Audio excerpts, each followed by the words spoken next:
கடலூர் அருகே பள்ளி வேன் மீது ரயில் மோதி விபத்து ஏற்பட்டிருக்கிறது. கூடுதல் விவரங்களை எமது செய்தியாளர் தேவநாதன் வழங்க கேட்கலாம். தேவநாதன், தற்போது விபத்து காரணமாக கடலூர், சிதம்பரம், மயிலாடுதுறை வழித்தடத்தில் அனைத்து ரயில்களும் தாமதமாக இயக்கப்படுவதா ஒரு அறிவிப்பு வெளியாகி இருக்கிறது.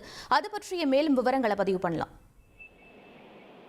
அதாவது இந்த ரயில் விபத்தானது பார்த்தோம் அப்படின்னா சரியாக ஒரு 7:45 மணி அளவில் நடந்திருக்கு.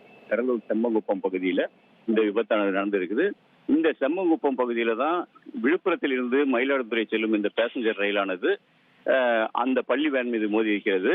முதற்கட்ட விசாரணையில பார்த்தோம் அப்படின்னா அந்த செம்மங்குப்பம் ரயில்வே கேட்டிற்கு சிக்னல் கிடையாது என்று ரயில்வே ஓட்டுநர் நம்மள்கிட்ட தெரிவிச்சாரு.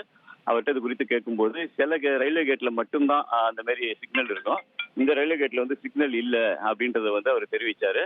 அதன் காரணமாக ரயில் விட்டதாகவும், ஆனால் ரயில் வரும்போது அவருக்கு தகவல் தெரிவிக்கப்பட்டு அவர் அந்த கேட்டினை போட்டிருக்க வேண்டும், அவர் ஏன் அந்த கேட்டை போடவில்லை என்பது தெரியவில்லை என்று அவர் தெரிவிக்கிறாரு.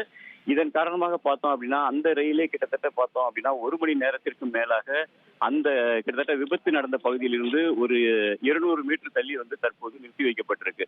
இந்த ரயில்ல மின்சார என்ஜின் மூலமா இந்த ரயில் இறங்கிட்டு நிலையில இதே ரயிலே பார்த்தோம் அப்படின்னா ஒரு டீசல் இன்ஜினும் தற்போது இருக்கிறது.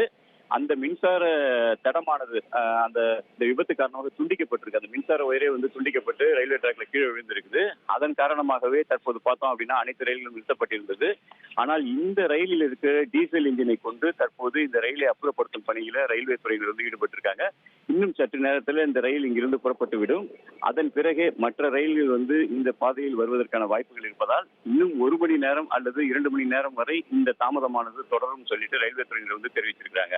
முதற்கட்டமாக இந்த ரயில், அதாவது விபத்து ஏற்படுத்திய ரயிலை அப்புறப்படுத்தும் பணி தான் தற்போது நடந்துட்டு இருக்கு. அதற்காக அதே ரயிலில் இருந்த டீசல் இன்ஜின் கொண்டு தற்போது அந்த ரயிலை கொண்டு செல்வதற்கான பணிகள் நடந்துட்டு இருக்கு. அடுத்து இந்த ரயில் புறப்பட்ட பிறகு அந்த விபத்து நடந்த பகுதியில் இருக்கும் அந்த பேருந்துடைய துகள்கள் அதெல்லாம் அப்புறப்படுத்தப்பட்ட பிறகுதான் அடுத்த ரயில்கள் இயங்குவதற்கான வாய்ப்புகள் உள்ளது.